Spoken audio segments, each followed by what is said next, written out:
నమస్తే. నేను డాక్టర్ చేతన్ రాజ్. చాలామందికి షుగర్ వ్యాధి ఉంటది. వాళ్ళేమనుకుంటారు, ఒక్కసారి షుగరొస్తే మళ్ళీ తగ్గదనుకుంటారు.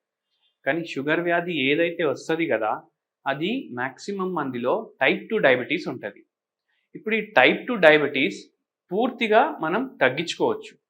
అది ఎట్లా తగ్గించుకోవచ్చు? మనం హోమియోపతి మెడిసిన్స్ ఇస్తాము. హోమియోపతి మెడిసిన్స్ తోటి ఏమైతదంటే ఉన్న టైప్ 2 డయాబెటీస్ తగ్గుతది. అయితే మనం ఏం అర్థం చేసుకోవాలి ఫస్ట్, అసలు ఈ టైప్ 2 డయాబెటీస్ మనకెందుకొచ్చింది? అందరికీ ఒక జనరల్ నోషన్ ఏముంటదంటే, ఇన్సులిన్ అనేది ఉంటది మన బాడీలో. ఆ ఇన్సులిన్ ఏమో ఏదైతే ప్రొడ్యూస్ అయితుంది గదా! అది ఆగిపోయింది. దానివల్ల మనకు టైప్ 2 డయాబెటీస్ వచ్చిందనుకుంటారు. కానీ అది గాదు.